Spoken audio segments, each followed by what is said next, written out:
indreny hafalinay Andriamanitra fa mbola nomena tombonandro ka hatratr'izao andro Noely 24 izao. Famindrampo tokoa izany, fitiavana tokoa izany, fa raha mitodika ny lasa izay ka mijery ny taona lasa iny dia maro tokoa ny tsy araka ny sitraponao, be tokoa ny tsy arak'izay ilanao Jesosy tamin'ny fiainanay, kanefa mamindra-pony ianao ka mbola mamela na hitratr'izao andro izao.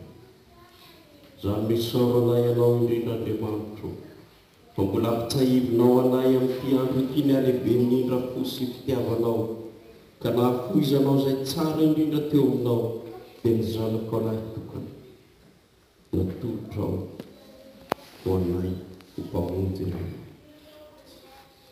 Saotra indrindra Jesosy no nanekenao fa mihetsy-po tokoa ianao mijery ny fahoriana sy ny fahafatesanay, ka mitsangana nanay totonga dia ty aminay mba hamonjy anay, hitaonanay hiala tamin'ny lalan-dratsinay, ka hiverina eo aminao maharam-piainana izany. Saotra indrindra no izany indra-po lehibe izany, ary ampianary izay mba inendry tena eo fototry ny azo fijalianao mba hanananay fiainana ka handraisanay amin'ny famonjena. Amin'ny anaranao Jesosy Kristy tomponay nanaovana izany vavaka izany. Amen. Voalohany indrindra rihavana ny feorentsika nanomboka hatramin'ny omaly arivo dia ny hoe arahaba tratry ny Noely. Raha miteny arahaba isika dia mazava ho azy fa tao laza koa fa tonga misapana dalana anankiray amin'ny fiainantsika. Raha miteny arahaba isika dia milaza fa misy zavatra lasa, fa misy vaovao hovanjina koa.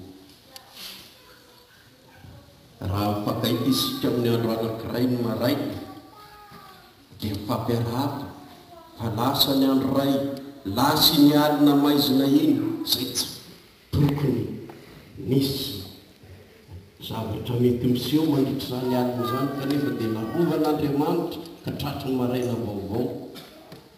Ao anatin'izany fampiarabana izany dia mampitodika ny lasa ka atserovana indrindra ny alehibe indrindra fon'Andriamanitra, ka ny rovany, ny tantanany, ny vombinany, ary hitodiana ny avy izay toa tsy fantatra izay hoentiny ihany, kanefa amin'ny fahatokynanay efa ny tatany ny aro nandritrin'izay lasa izay no hitsanganana koa kambiana hanatrika ny avy. Raha izany no izy, raha izany no tena hevitra finosiny arahaba, araky ny eritreritro mety mananafo ianareo, dia mampamindra-panontaniana ny hoe nataontsika ho lesona ve ny lasa mba hanatsarana ny hoany. Hoy ny epistily ho an'ny Hebreo, isika tsy mba naman'izay mihevitra ho any amin'ny fahaverezana, fa naman'izay mandroso ho amin'ny fiainana. Saotra n'Andriamanitra fa mbola nomeny fotoana isika, misy fomba antsika ihany no hoe manao veo, raha zao mba tratra n'izao dia mba sao ny faniriko izao mba inona ny ianao amin'ity Noely ity, inona ny mba hirinao indrindra, inona ny mba tadiavinao indrindra, inona ny mba fikasana tsara indrindra hoentinao amin'i Jesosy amin'ity andro Noely ity, fa fotoanan'izany kosa. Araka ny teniko teo dia fifampiarabana no revo indrindra mandritry ny hatramin'ny omaly mbola hitohy, ka dia rary ny sitsiny raha hifampiarahaba izy tokoa isika, ka iara-mihira ny hira fahaenina ambinifolo eo mpitsanganana ny dininy voalohany ihany. Ary raha mbola eo mpitsanganana isika dia vakina amintsika ny filazantsara an'izao krismasy izao. Arak'izay voasoratra amin'ny Luka toko faharoa ny dininy fahadimy ambinifolo ka hatramin'ny faharoapolo. Luka toko faharoa ny dininy fahadimy ambinifolo ka hatramin'ny faharoapolo. Hira fahaenina ambinifolo amin'ny dininy voalohany ihany.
Betlehema izaza ny zavatra voatonga izany izay nampahafantariny tompo atsika.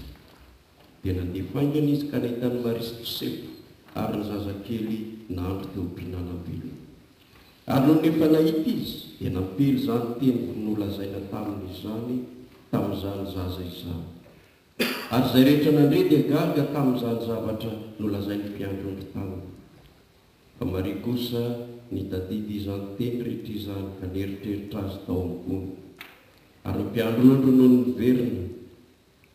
Ary ny mpiandrondro niverina nankalaza sy niteran'Andriamanitra no ny zavatra rehetra izay reny sy hitany arak'izay nolazaina taminy. Ray maso manao masina ilay fahamarinana eteninao ny fahamarinana.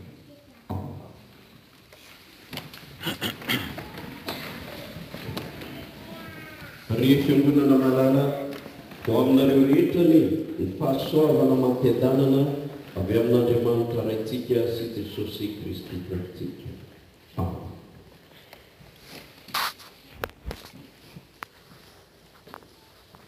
Tonga Jesosy nateraka tao Betlehema, niaraka tamin'izay dia rava ny hevitry ny fisarahana teo amin'anitra sy ny tany. Fa lay Andriamanitra no nidina ka nomy ny tatsika. Rava ny hevitry ny fisarahana fa ny anjelin'Andriamanitra no tonga nilaza any an-danitra no tonga nilaza tamin'ireo mpiandrondro tao Betlehema fa misy mpamonjy teraka ao anareo ao an-tanàna Davida.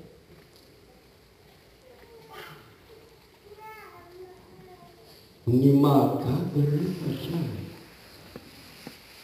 dia izao,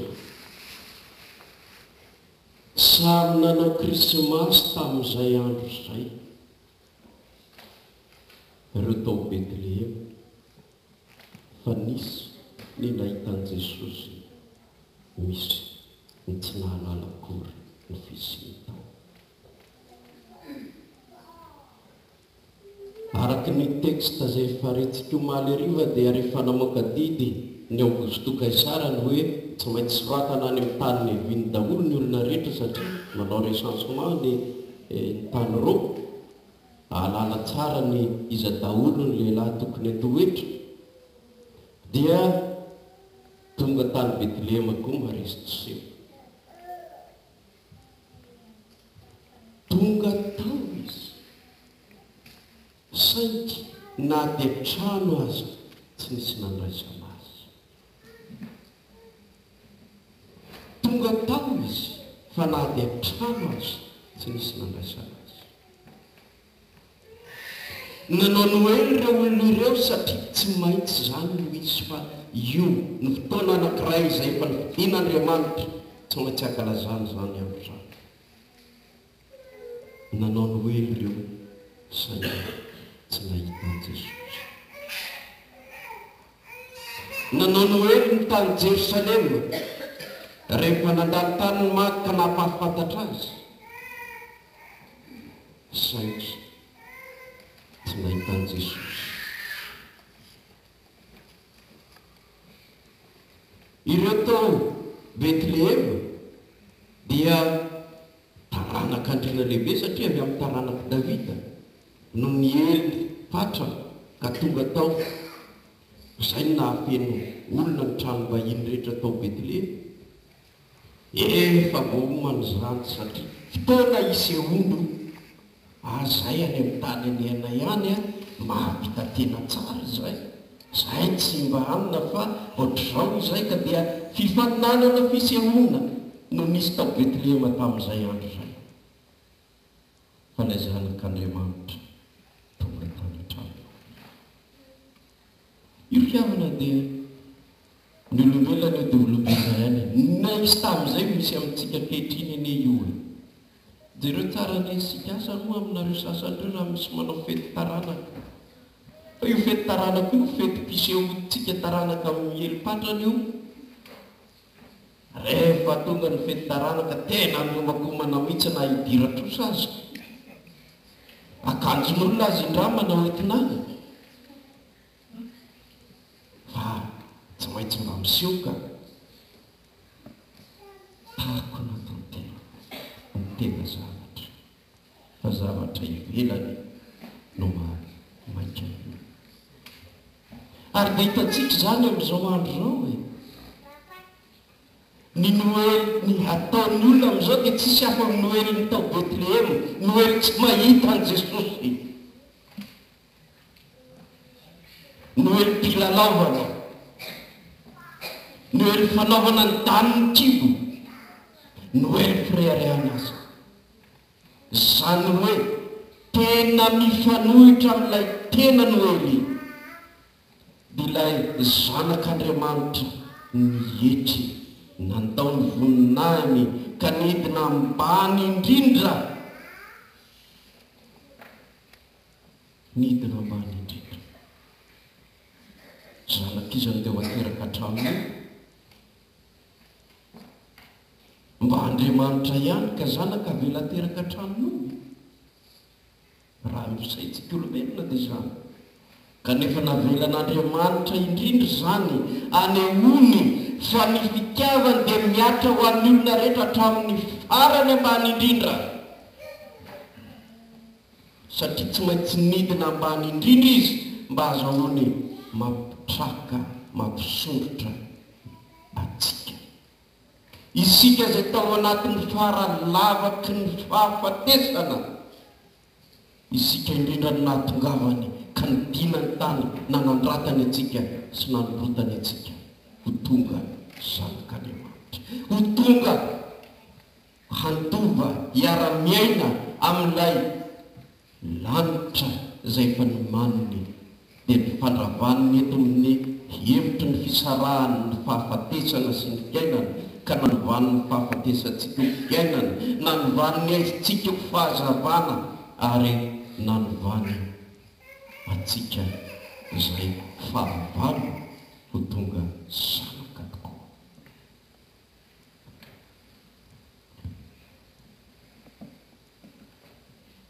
Rava nefitry ny fisarahana koa ihany teo ka ny nahagaga koa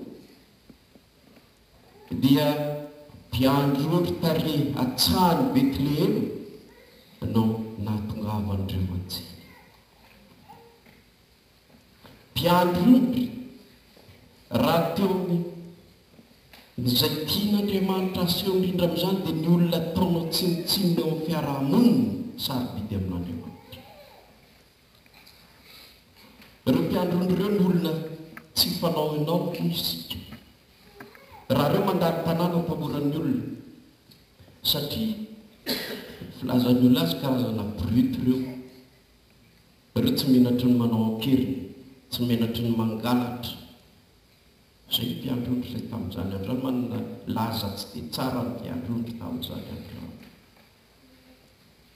olona tsy tia ny mpiarahamonina ireo olona ny velany mandrakarivo ireo fa tsy mba anatin'ny mpiarahamonina olona kifetsifetsina indray fa ny ondro ny tompony ahodikodina kanefa dia eo indrindra no anehoan'Andriamanitra hoe ho anareo sady mpanota no lavin'ny sasany ho anareo indrindra ilay mpanaty ho anareo indrindra no tena natongavany tsy avy atsony marina ho izy fa ny mpanota hibebaka ka dia elo ny anjely avy any dia todika tamin'ireto mpiandrondry natahotra indrindra izy ireo ny soratra masina iza tokoa moa tsy anatahotra n'izany ao anatokoa moa tsy ataloranao ianao izay zatra ny aizy natao ka indro mazava mamirapiratra tapoka miariary tokoa ianao tonga ny tahotra tonga ny ororo fa ny mahagaga ny tahotra izay nidiran'Andriamanitra tao aminy dia tsy mba lasa tahotra mampihemotra na mampandositra fa lasa tahotra mampitsoro mampitrano io dia ao anareo izay mahay filozofia dia ao indrindra tsy resaka betsaka ny amin'ny atao hoe crainte speur eto fa eo indrindra no hijerenany olona dia ny olona izay matahotra manana tahotra ka mandositra ary ny olona izay manana tahotra ka mibebaka manatona mitsanga trakaka eo nipetrahany tenin'ny apôstôly Paoly manao amintsika miasa amin'ny tahotra sotra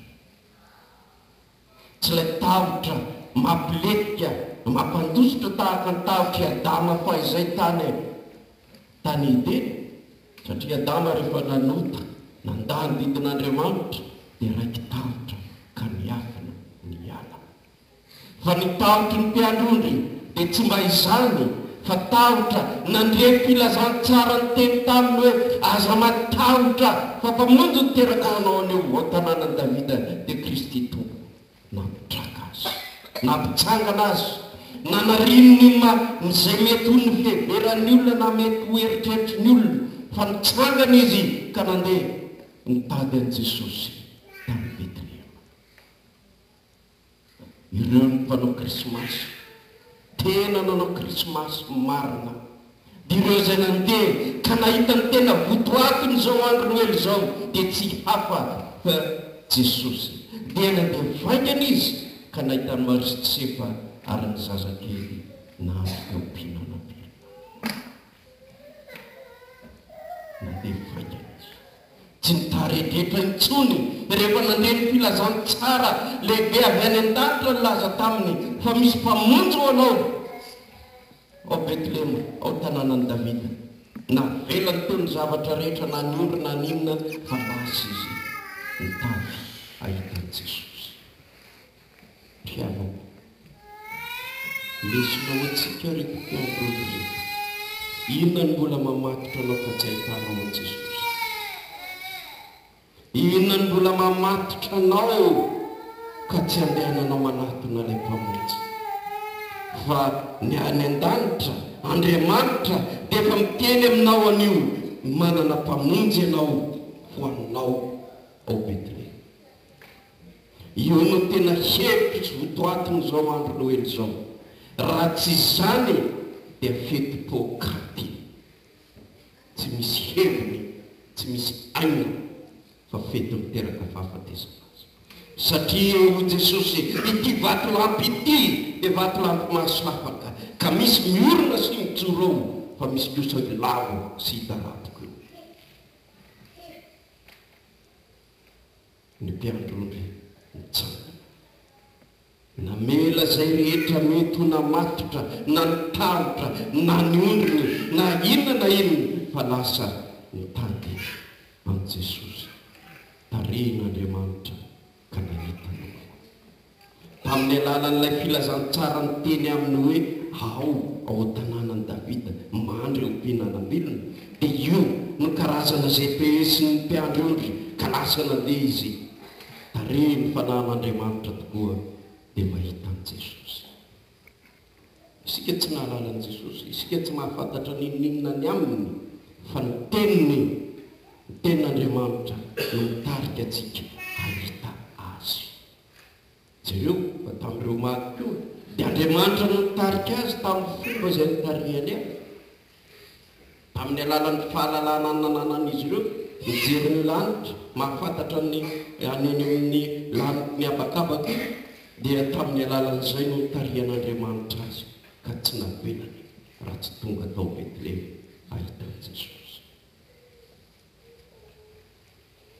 Ianao ve, izaho ve mba manaiky ny fitarihan'Andriamanitra ahita an' Jesosy tokoa?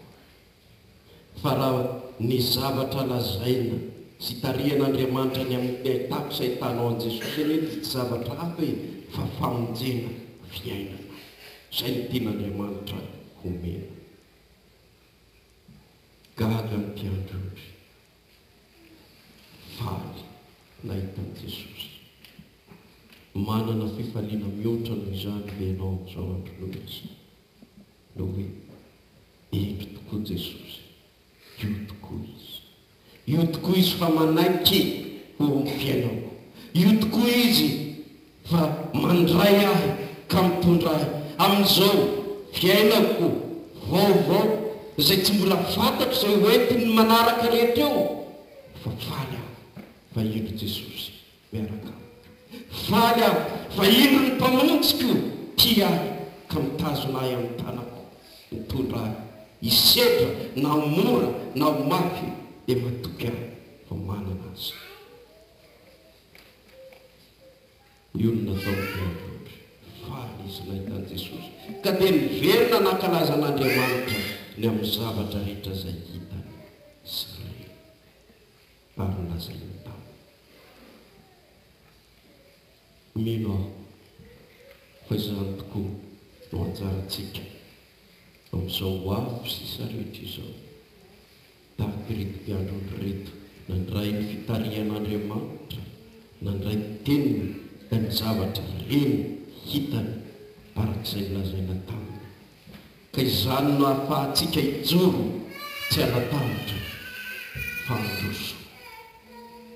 Matahotra izao tontolo izao, mirory izao tontolo izao no krisy ny sisa rehetra tsy tambo tenenina eto amin'izao tontolo izao isika. Fa amin'izay nandrenesanao tenin'Andriamanitra dia tonga mpiara-miasa amin'Andriamanitra, ka amin'izay indrindra nipetrahan'ilay karazana jeu de mots anankiray hoe ny anjarantsika ce n'est pas de changer de monde mais de changer le monde. Io no anjaranao kristianina, ny anjarantsika rehetra miara-miasa amin'Andriamanitra, ilay midina tetỳ amintsika ka nanangana antsika, mitondra antsika miara-miasa mba hitan'ity izao tontolo izao tiako fiaina, fa toy izao mitiavan'Andriamanitra izao tontolo izao nomeny ny zanany. Tian'Andriamanitra ovonjena izao tontolo izao, ianao no novidiny mitodika aminao izy, ianao izay netiny avy any Madagasikara tonga eto Montréal mitodika aminao izy ankehitriny amin'ity Noely 2024 ity. Inona no tondrany ianao eto raha heverinao fa izy no mitondra anao? Io apetrao fanontaniana eo amintsika.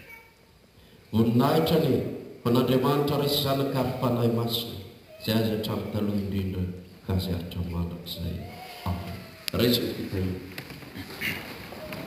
Ny fahasoavan'i Jesosy Kristy tompo, fitiavan'Andriamanitra ray, ny firaisana sy ny fiambonana amin'ny fanahy masina ho aminareo rehetra ny hatramin'izao koa mandrak'izay.